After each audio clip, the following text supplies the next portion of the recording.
Boa noite você de casa, boa noite meus amados, meus amigos.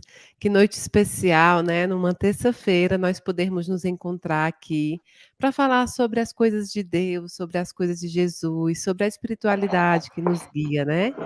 Primeiro eu quero agradecer imensamente, imensamente toda a ajuda de vocês, como eu já tinha explicado.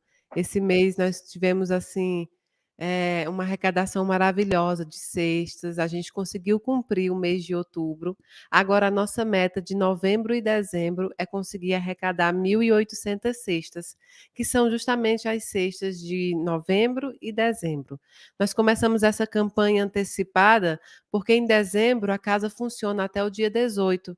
Nós vamos precisar fechar a casa do dia 18 ao dia 3 para reforma, porque lá era uma oficina, como vocês sabem, né?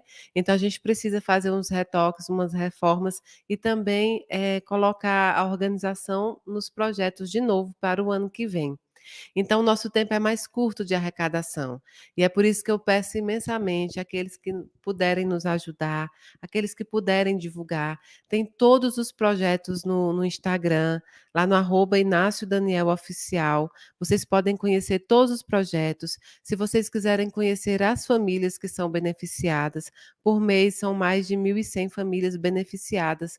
Vocês podem também ter acesso ao telefone, ter acesso às famílias, tá bom? São 16 projetos, você pode escolher no que ajudar. Mas o nosso pedido principal desses 2 meses agora será na arrecadação de cesta básica, tá bom?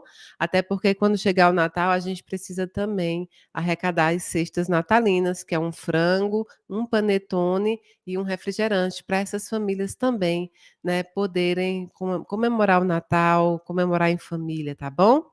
Então, hoje, sem mais delongas, agradecendo a todos pela audiência do Dia da Saudade.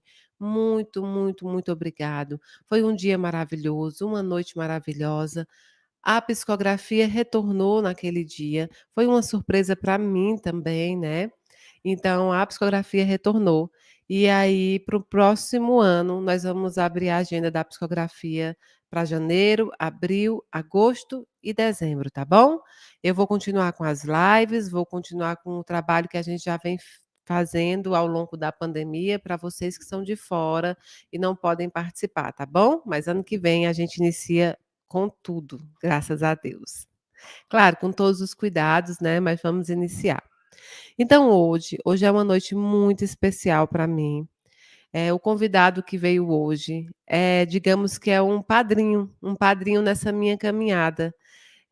Paulinho, vocês sempre escutam eu falando sobre ele, eu mandando beijo para ele, para Franca, para Suzy, para o Recanto Maria de Nazaré. Eles têm um papel principal na minha história. Eles impulsionaram com que eu fizesse esse trabalho também. Porque quando o Paulinho me convidou a ir à Franca, eh, eu fui muito despretensiosamente para conhecer, para divulgar o trabalho, mas de uma forma muito pequena. E Paulinho pensou alto, pensou grande, divulgou e chamou as pessoas para ver, e fez de tudo, me fez mesmo me sentir em casa. Então eu sempre digo que Franca é minha segunda casa e é verdade. Eu me sinto muito bem mesmo. Então, Paulinho é um padrinho nessa minha caminhada, é alguém que tem um papel fundamental, que tem o meu amor, tem o meu carinho, para sempre e eternamente, nessa e em outras vidas, eu sei que nós estaremos ligados. E eu tenho um carinho muito grande, não só por isso, mas também porque ele é um excelente palestrante, divulgador da doutrina, evangelista. Paulinho é uma mistura de tudo que todos deveriam ser em todas as religiões. É manso, é humilde, enfim, Paulinho é um exemplo para mim e eu estou muito, muito feliz em poder receber ele hoje aqui. E dia 20 o pessoal de Franca vem, né? Suzy vem com a caravana, então estou muito feliz. É como rever os meus familiares. E é isso. Paulinho é fundador do Recanto Maria de Nazaré. Tem uma história belíssima. É pai da Lívia, que sempre me acompanha, e vocês sempre me escutam falar dela nas palestras. Então, ele é pai de Lívia, e foi através de Lívia que nós nos conhecemos. Paulinho tem um trabalho de caridade maravilhoso em Franca também, não só do Centro Espírita, mas ele faz um trabalho muito parecido com a Casa da Caridade de Inácio Daniel, distribuição de cestas, de tudo que se precisa de mantimento, de tudo que ele pode ajudar.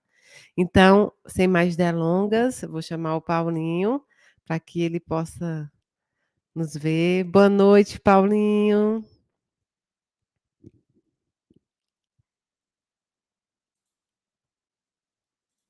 Ver também ali os seus meninos, ver o Cláudio, e estar ali acompanhando os amigos, né, que nos seguem pela internet.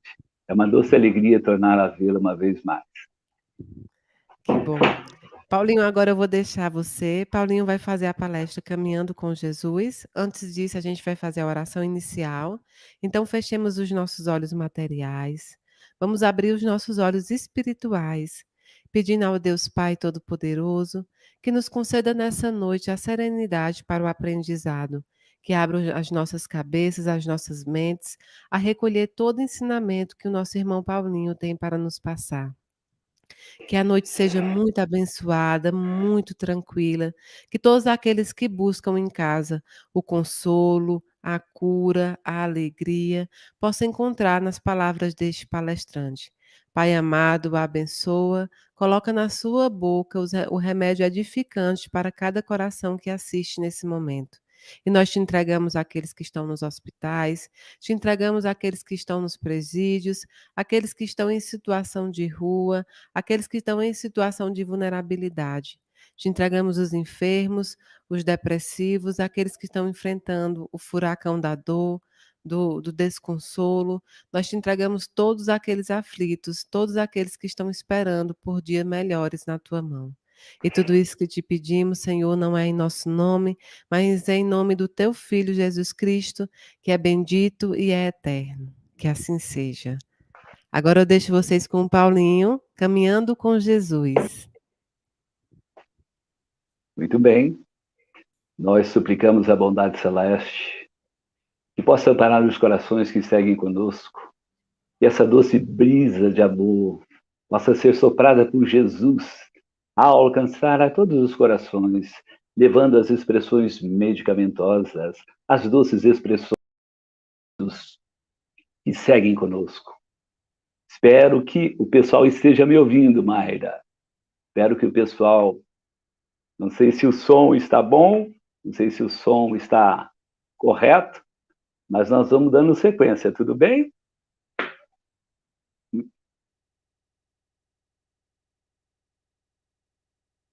Eu não estou ouvindo você, o som está desligado.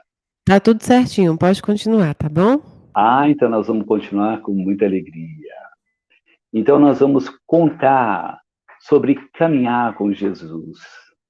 Caminhando com Jesus.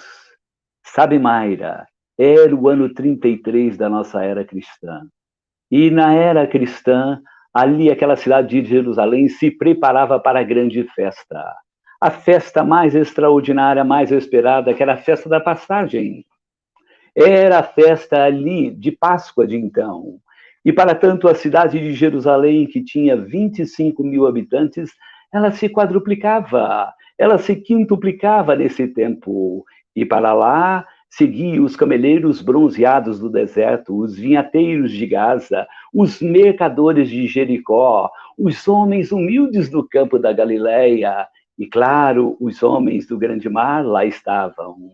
Estavam para celebrar a fuga, a libertação de 600 mil judeus que deixaram as terras da escravidão do Egito por 300 anos em caminho, no rumo da terra da promissão, no rumo da terra prometida.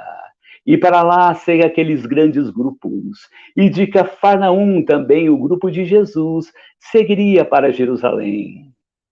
É preciso dizer que de Jerusalém até Cafarnaum, que fica ao norte, são mais ou menos 135 quilômetros. E estes 135 quilômetros, Jesus e seus discípulos iriam empreender a pé, iria empreender até chegar ali em Jerusalém, iriam com ele romeiros desassombrados.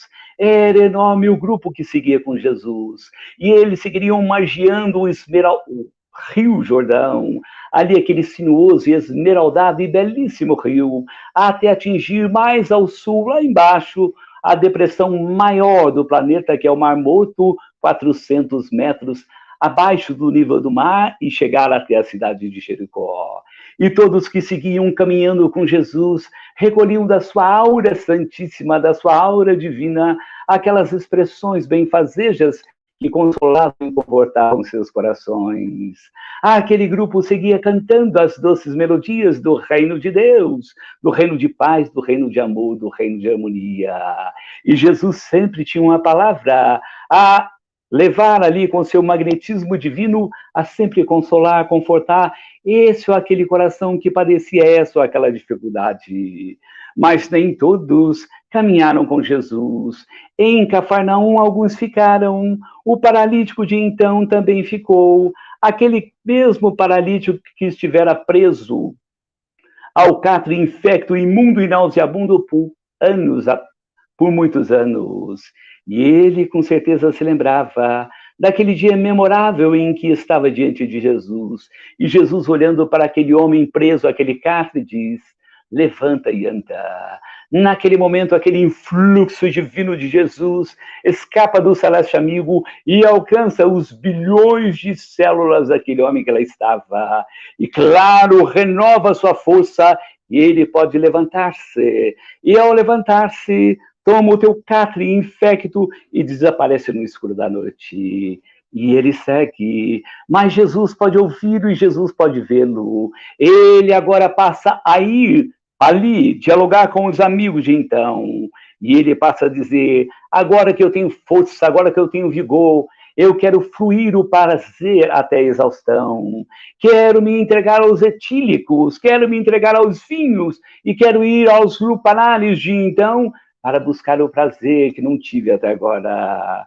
Aquele homem não conseguiu ouvir Jesus. O levanta e anda de Jesus era, em verdade, não só para levantar o corpo físico, era para levantar as expressões das vias superiores da alma que estavam paralisadas naquele homem. Era a oportunidade dele buscar viver os valores sagrados de Jesus e, claro, fortalecer ainda mais as vias superiores da alma e que teriam reflexos no corpo, fortalecendo sempre mais. Aquele homem passaria a ter uma dívida gravada. E como diz Emmanuel, o corpo é o escoadouro das imperfeições do espírito. E o espírito empurra para o corpo tudo que está em desarmonia. E aquele homem que se embebedava de sombras, de desregramentos, de erros e enganos, certamente teria não só os membros superiores paralisados, mas com reflexo, os membros do corpo também se entorpeceriam para resgatar, no clima da dor, os erros e enganos que havia cometido até então. Mas nós estamos seguindo com Jesus, nós estamos caminhando com Cristo, e ele está se aproximando agora de Jerusalém, ou melhor, de Jericó, a cidade mais antiga que se tem notícia. E ele se aproximava de Jericó, e havia um homem que estava muito ansioso e expectante por conhecê-lo, conhecer Jesus de Nazaré, conhecer o Messias de então, conhecer o jovem que levantava os paralíticos, que lavava e limpava os leprosos, que expulsava ali, ou melhor, aliviava as dores dos obsediados, dos endemoniados de então, e devolvia a luz aos olhos, estavam embaciados pelas trevas da noite para pudesse ver novamente. Assim, aquele homem que desejava ver Jesus chamava-se Zaqueu. Zaqueu ficou expectante, e quando Jesus se aproximava das portas de Jericó, ele foi tomado por uma frustração, por uma decepção enorme. Até mesmo porque ali, junto de Jesus, havia uma multidão enorme. Zaqueu Mayra, Zaqueu Everton, ele era baixinho e ele não conseguia ver, ele ficou frustrado e decepcionado. E quando fica frustrado e decepcionado, ele é inspirado a subir em um sicômoro que existe até hoje na cidade de Jericó. E ele sobe no sicômoro para aguardar aquele homem luz. E quando ele vem, ele pensa, se Jesus passar a 10, 20, 30 metros, eu poderei vê-lo. E para surpresa, Jesus entra na cidade e começa a vir na direção onde estava o sicômoro em que Zaqueu havia subido. E Jesus vem na direção e estaciona exatamente ali onde está Zaqueu. E Zaqueu passa, Mayra, como dizia minha avó, a tremer como vara verde. Ele estava vendo ali Jesus que dirigia os seus olhos aos olhos de Zaqueu, e ele pôde perceber que era um jovem de 33 anos, que tinha os cabelos da cor ali, do ouro velho, aqui na parte dos ombros, mas a parte de cima era da cor da amêndoa madura. Os teus olhos, eles tinham o fulgor das estrelas mais brilhantes, e a boca e o nariz, como diz Publio Lentulus em sua carta, era irrepreensível, era perfeita, era fascinante. E Jesus olha para Zaqueu e diz: Zaqueu, desce logo do sicômoro e da árvore, que hoje estarei em sua casa.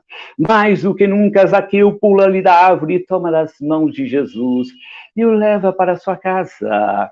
E quando Jesus entra à casa de Zaqueu, era qual se houvesse acendido um sol divino. Este sol de amor, de paz e de luz se irradiava pelos pontos mais recônditos daquela casa. E naquele dia, Zaqueu fora tocado no coração profundamente por Jesus. E ele não abre apenas então somente as portas da sua casa para Jesus. Ele abre as portas do seu coração e de sua alma para nunca mais se afastar de Jesus. No dia imediato, Jesus demanda a cidade de Jerusalém. Mas nós devemos falar um pouquinho mais sobre Zaqueu. É preciso dizer que quando Jesus fora crucificado, pouco mais de um ano depois, Pedro, João e Tiago, que estava em Cafarnaum, mais ao norte, eles resolvem vir para Jerusalém, viver efetivamente o evangelho de Jesus, o evangelho da redenção, do amor, da caridade, da fraternidade, da generosidade, do socorro e da cooperação, vivendo a abnegação e o sacrifício algumas vezes. E para isso, aquele grupo de Pedro, João e Tiago, Felipe e tantos outros, vem para Jerusalém. E quando chega em Jerusalém, Pedro é tocado no coração por uma interrogação. Ele diz: Israel foi formado por 12 tribos. Jesus tinha 12 discípulos, mas Judas já havia partido, e eles precisavam eleger um 13º apóstolo ou discípulo, e eles estavam indecisos entre dois nomes. O nome era José o Justo. Era um homem nobre e bom, era um homem generoso, e foi exatamente José o Justo que ofereceu a sua casa singela para Pedro, João e Tiago formasse e criasse a Casa do Caminho na estrada de Jope. Mas também havia um outro homem generosíssimo, bondoso, chamado Matias. E ele estava indeciso e Pedro recebe uma inspiração. E a inspiração de Pedro era: escreva o nome de José o Justo e de Matias e coloque em um saco e faça uma prece. E depois retire dali para saber quem será o 13º discípulo. E assim foi feito. Escreveram o nome de José o Justo e de Matias, fizeram a prece e tiraram o nome. Quando tiraram o nome, saiu exatamente o nome de Matias. Mas José o Justo não se melindrou, abraçou a causa, abraçou Matias para trabalhar ainda mais com Jesus e por Jesus. E Matias, o generoso e bondoso amigo, começou a trabalhar sempre mais. Matias era, na verdade, Zaqueu de então, que estava ali a trabalhar, a caminhar com o Cristo, sempre mais para levar a doce mensagem, a mensagem que consola, que conforta, que renova tantos corações. Mas Zaqueu, Matias, não interromperam a sua caminhada com Cristo. E nós vamos encontrar Zaqueu no século XIX em terras do Brasil. Ele é exatamente Dr. Bezerra de Menezes, que todos nós conhecemos. E há que dizer que esse anjo celestial que socorre as terras do Brasil, Chico comenta que o Brasil ele é guardado por 4 grandes missionários. Um deles é Emmanuel, o outro Eurípides Barçanufo, o outro Batuíra e o outro Dr. Bezerra de Menezes. Os 4 socorrem o Brasil, o coração do mundo e pátria do Evangelho. Mas nós vamos voltar a Jerusalém para a entrada de Jesus naquele grande dia. E nós sabemos que quando Jesus se aproxima de Jerusalém, muitos já conheciam Jesus. Sabia que ele curava os leprosos, os endemoniados, sarava aqueles castigados pela cegueira, e todos os corações, por tradição em Jerusalém, eram recebidos de forma diferente. Eles espalhavam tapetes, palmas, flores para que eles passassem. E assim foi com Jesus. Eles espalharam ali flores e Jesus teve uma entrada triunfal naquele lugar que lá estava. E quando Jesus teve a entrada triunfal, ele foi visto com os olhos da inveja, do ciúme, da insegurança dos sacerdotes de então. E os sacerdotes de então, temerosos de que Jesus pudesse crescer e criar dificuldades para o grupo de então, passa a tramar contra Jesus. Mas nós vamos caminhar. Jerusalém quadruplicara, quintuplicara a sua população. Não havia mais pensão para Jesus. E um generoso amigo cede o horto de Getsemane, o Jardim das Oliveiras, para que Jesus e seu grupo lá passe a noite. O Jardim das Oliveiras não é distante de Jerusalém. Ele fica bem de frente das muralhas de Jerusalém. Ele é só separado pelo Vale do Cedron. E ali está o horto de Getsemane, ou o Jardim das Olivas, ou das Oliveiras, como queiram alguns. E naquela noite, nós vamos encontrar Jesus passando ali ao lado de Pedro, João e Tiago. E Jesus recomenda a eles: busque a prece, a oração e a vigilância, porque eu estarei em comunhão e oração com o meu Pai Celestial. E Jesus segue, e muitos perguntam, mas é estranho Jesus orar, Jesus rezar. Sim, Senhor. Eu estava ao lado de Chico Xavier em sua casa, e todos que passavam diziam: Chico, reze por mim. Chico, ore por mim. Chico, lembre do meu coração nas suas preces. E Chico sempre dizia: ore para o Chico também. Reze para o Chico também. Lembre-se do Chico também. Em outras palavras, todos nós precisamos do alimento celeste, do alimento divino. E é exatamente nesse momento de oração que nós endereçamos as nossas ondas mentais, as fontes inesgotáveis do amor maior. E quando chega próximo do alto, as nossas ondas mentais, elas vão se impregnar da luz do alto e trazer os medicamentos, os recursos celestes para o nosso alívio, para a nossa recuperação, para a nossa renovação. É exatamente no momento da prece que há comunhão com o alto. Eu devo dizer que no instante da prece, eu sinto as mãos celestes sobre o meu coração.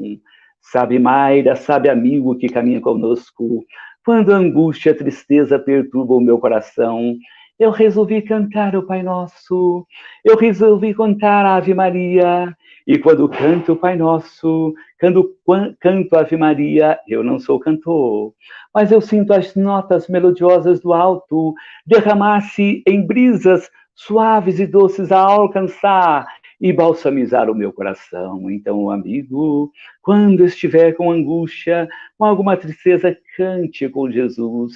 Cante o Pai Nosso, cante a Ave Maria, para ser agasalhados por essas notas brilhantes a alcançar o teu coração. Mas em determinado momento, houve uma gritaria no horto de Getsemane. Quando Pedro, ali, Tiago e João acordam, eles haviam entorpecidos ali pelo sono e não se entregaram à prece.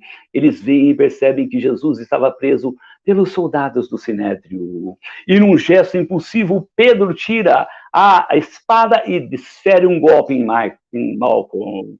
E quando desfere aquele golpe, fere profundamente a orelha de Malcolm. Naquele instante, Jesus coloca as tuas mãos e estanca a hemorragia imediatamente. E olha para Pedro e diz: embainha a tua espada, porque quem com ferro fere, com ferro será ferido. E ele nos falava da lei de ação e de reação, da lei de causa e efeito. Mamãe dizia que quando nós plantamos vento, nós colhemos tempestades. Assim é a lei de ação e reação. Quando eu espalho o amor, a bondade, a caridade, a fraternidade, quando eu seco lágrimas, quando eu abraço a dor para levar o conforto de que eles merecem, a gratidão desses corações se ligam às expressões do céu e trazem um benefício divino para aliviar, para fortalecer sempre mais o meu coração. No entanto, quando eu espalho sombras, agressividade, maldade, crueldade, eu sou alcançado pelas trevas e pelas sombras e me sinto sufocado, e nesse desalinho acontecem as doenças, as enfermidades, e eu muito sofro. Daí a necessidade de, quando as dores alcançarem o nosso coração, o nosso corpo, a nossa alma, o nosso espírito, busque o socorro da poesia da prece. Ela certamente vai trazer o alívio de que tu mereces e precisa. Mas Jesus, naquela noite, ele fora levado à Fortaleza Antônia. A Fortaleza Antônia era a residência oficial da autoridade romana. E naquela manhã nós vamos ver ali, na Fortaleza Antônia, a residência de Pilatos, ali na frente, Jesus e Pilatos. E à frente da Fortaleza Antônia havia uma praça.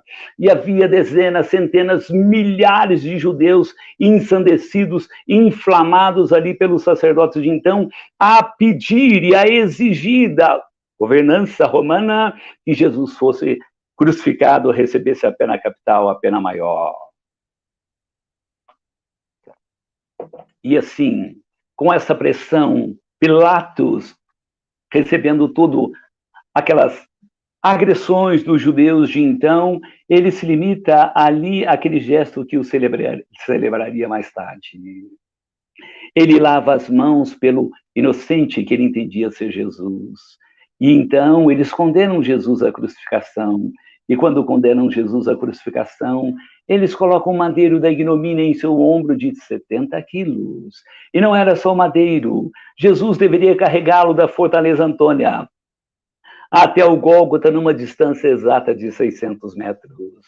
Jesus já havia sido açoitado à noite. Pela manhã, estava exausto, não havia energia. E ele coloca ali a cruz no ombro e começa a caminhar. Começa a caminhar, e as ofensas, as agressões, os impropérios eram dirigidos ao seu coração, aos seus ouvidos, por aqueles corações ensandecidos que desejavam não justiça, que desejavam apenas e tão somente assistir o espetáculo da dor, o espetáculo da crucificação.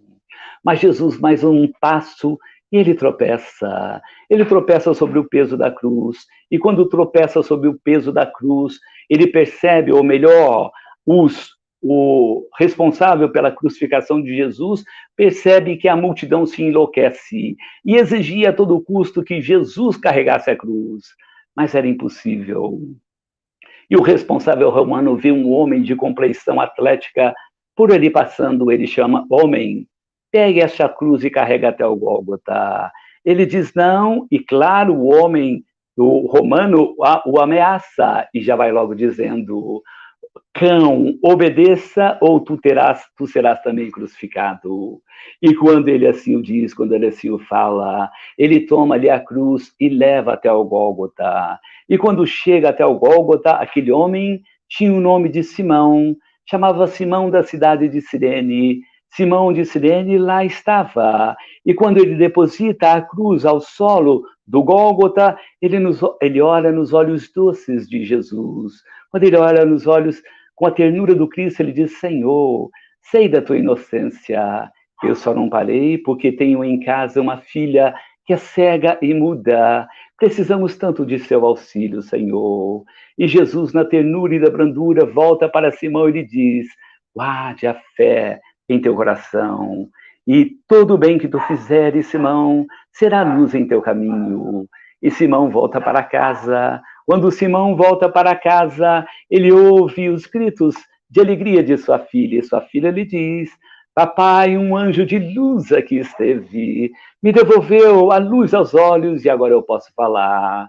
E Simão de Cirene cai de joelhos, olha para o céu e entende que todo o bem que fazemos com Jesus, toda a caridade que prestamos, ainda que involuntária, ainda que daquela forma como aconteceu com ele, é força a atrair o socorro do céu aos corações da terra.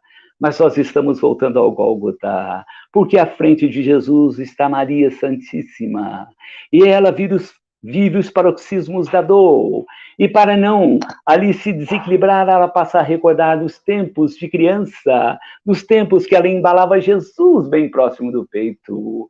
Ao lado estava Maria de Magdala, bem do lado João, o evangelista, e também Maria de Cleófas e Maria de Madalena, e um pouco mais distante, mais duas senhoras, uma senhora e uma jovem de nome Sara e de nome Tamara, que era parente de um daqueles malfeitores que lá estavam. Crucificado com Jesus estavam dois malfeitores, um que recebia o nome de arrependimento, o nome de Dimas. Ele havia sido alcançado por uma legião romana assaltando, e no seu plano ele iria se casar, e ele pensava, este é o meu último assalto para dar tranquilidade e serenidade à minha esposa, à minha noiva que tanto amo, e ele for alcançado e condenado à crucificação. Mas olhando para Jesus, ele diz, Senhor, sei da sua inocência, lembra-te de mim quando estiveres no paraíso. E Jesus, voltando com doçura para Dimas, lhe diz, na verdade, te digo hoje, estarás comigo no paraíso. O estarás comigo no paraíso, para a nossa compreensão, quando Dimas desencarnasse, não significava que ele iria para o paraíso, até mesmo porque havia diversas conquistas a empreender dos valores que lhe faltavam ao coração, os tesouros do Cristo. Mas Emmanuel nos esclarece que ele não olharia mais para trás, mas para as sombras dos crimes, dos erros e dos enganos, e só focalizaria aquilo que é bom, aquilo que é belo, e essas conquistas que ele amealharia ao coração, era o paraíso, a tua alma, o teu espírito. Do outro lado havia o ressentimento, o ódio, tratava-se de gestas, e ele voltava-se para Jesus de forma sarcástica, com palavras ofensivas, agressivas, corrosivas, e dizia, gargalhando, tu não és o Filho de Deus? Peça para Deus libertar a você e libertar a nós outros. E terminava em gargalhadas sinistras. Aquele dia, nós vamos ver perecer Dimas, Jesus e Gestas. Mas nós vamos deixar as terras de Jerusalém e o tempo do ano 33, e nós vamos fazer uma viagem no tempo e no espaço.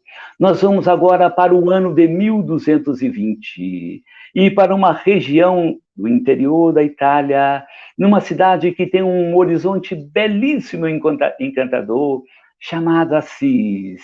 E lá havia um jovem chamado Francesco Bernardoni, que pretendia reviver em plenitude o Evangelho de Jesus, o Evangelho da humildade, da bondade, da caridade, da fraternidade, do amor.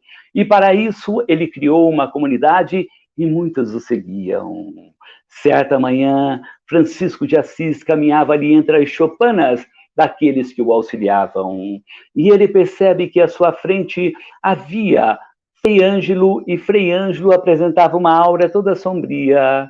E é preciso dizer que Francisco de Assis era a sensibilidade psíquica, a mediunidade mais extraordinária na Terra depois de Jesus. E ele pergunta a Frei Ângelo, que passa? E ele, ao perguntar a Frei Ângelo o que passa, e Frei Ângelo já passa a dizer, Pai Francisco, como era chamado o Pai Francisco de Assis. O senhor imagina que hoje 3 jovens que deixaram o cárcere em Assis vieram me pedir água. E eu, para não me acumpliciar com o crime e com criminosos, eu os expulsei daqui. Claro, olhando dessa forma, buscando a aprovação de Francisco de Assis, ele olhou Francisco de Assis, falar agora com ternura. Frei Ângelo, em nome do amor e da caridade, pegue esta bilha d'água, vasculhe ali as colinas em derredor e ofereça água em nome do amor, em nome de Jesus. E assim Frei Ângelo saiu para procurar os jovens que ele havia expulso daquelas choupanas de então. 2 horas mais tarde, eis que volta Frei Ângelo. E quando o Frei Ângelo volta, ao entrar, ele entra envergonhado, cabisbaixo, e quando ele entra naquela choupana onde estava Francisco de Assis, ele traz os 3 jovens. E quando ele traz os 3 jovens, acontece um fenômeno muito curioso. Um dos jovens, ao ver Francisco de Assis, ele foi atraído a Francisco de Assis como uma limalha de ferro é sugada por um potente imã. E aquele jovem não percebeu que ele estava de joelhos diante de Francisco de Assis. E ele estava em pranto convulso. E naquele momento, o Francisco de Assis coloca as mãos radiosas e doces sobre a fronte daquele jovem e formula a mais doce prece, a mais bela prece do Pai Nosso, junto daquele jovem. E acontece um fenômeno interessante. Era como se aquele jovem buscasse um dos arquivos das suas existências anteriores e passa a dizer: agora eu me lembro, agora eu me recordo daquele dia amargo de Jerusalém, quando nós fomos crucificados, eu, Gestas, meu amigo Dimas e Jesus ao centro. Tudo que sei é que eu estava dominado pelo ódio, pela ira, pela raiva, pelo sentimento, pelo desejo de vingança, e quando perdi o corpo, eu fui arrastado pelas sombras e permaneci nas trevas por dilatado tempo. Só depois que amigos generosos e bondosos me auxiliaram a tornar a terra para buscar valores novos e nobres, por 3 vezes eu voltei a incidir no crime, nos enganos e nas faltas. Mas agora eu estou diante desse anjo que coloca as mãos sobre a minha fronte e irradia essas luzes divinas e me convida a amealhar os valores de Jesus, da bondade, da caridade, e daqui não mais sairei. Somente quando tiver repletado o meu coração com os valores de Jesus. E a partir daquele dia, aquele grupo da comunidade de Francisco de Assis encontrou mais 3 jovens que se tornaram exemplos de caridade, de bondade, exemplos de amor, exemplos de afeto, de abnegação, de renúncia e de sacrifício, junto ao trabalho a servir a tantos que passavam. Diz Chico Xavier que Jesus, no teu imenso amor, ele endereçaria à terra sempre um discípulo todo século. Todo século estaria ali um discípulo de Jesus a relembrar, a rever as mensagens, os valores nobres e belos de Jesus, os valores do perdão, da caridade, da fraternidade, do amor. Há tantos de nós que esquecemos dessa proposta de vivenciá-la sempre mais, carregando no coração esse projeto de se transformar para Jesus e com Jesus. E Jesus endereça naquele século mais um coração. Dizem que Francisco de Assis era a reencarnação de João Evangelista, era o discípulo do Cristo que guardava a doçura da alma, trazendo os valores divinos para que a gente não pudesse perder esse caminho celeste de acompanhar sempre um tanto mais Jesus. Nós vamos encerrar, gostaria de contar mais quadros, mais histórias, mas nós que estamos caminhando com Jesus, apenas mais uma história.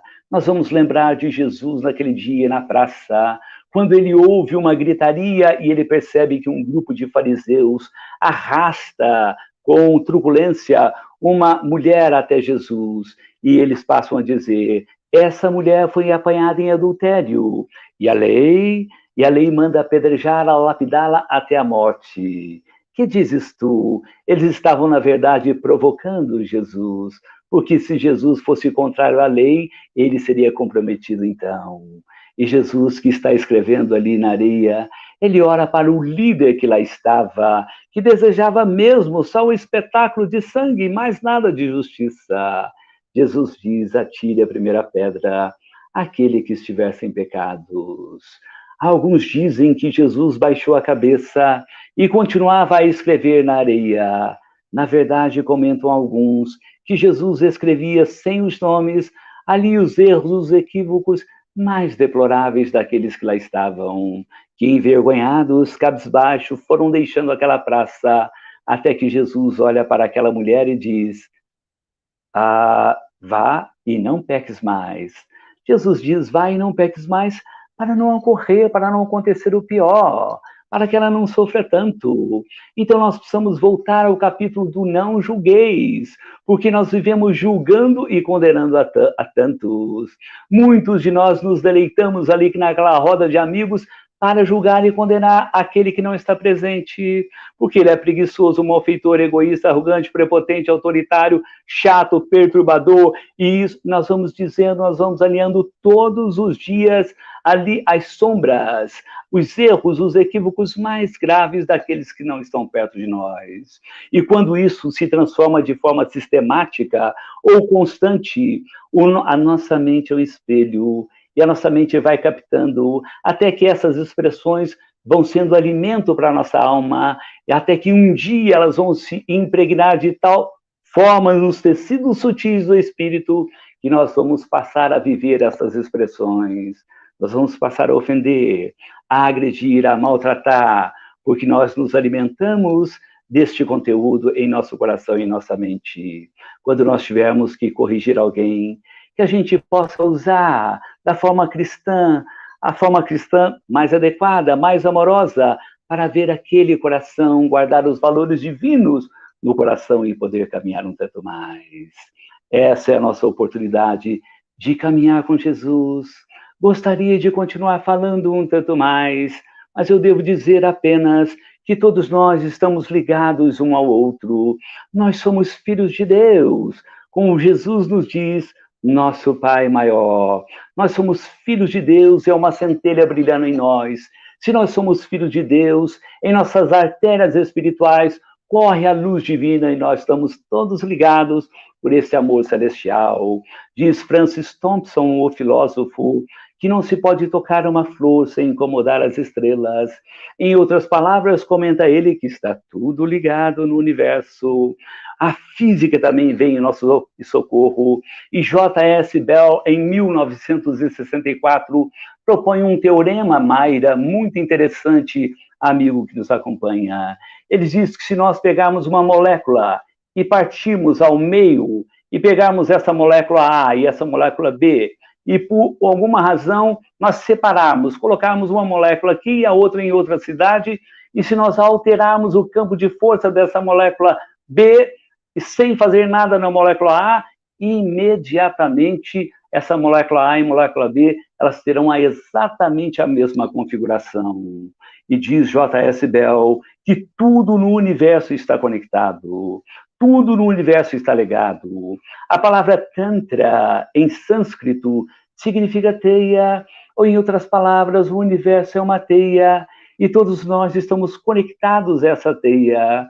Quando eu deixo escapar o meu ódio, a minha ira, a minha raiva, eu vou ensombrear, eu vou enegrecer, eu vou jogar veneno nessa teia e vou alcançar alguns corações em desequilíbrios muitos. No entanto, se eu lanço amor, se eu lanço afeto, se eu lanço bondade nessa teia, eu vou chegar ao coração de tantos, aliviando, animando, fortalecendo sempre mais.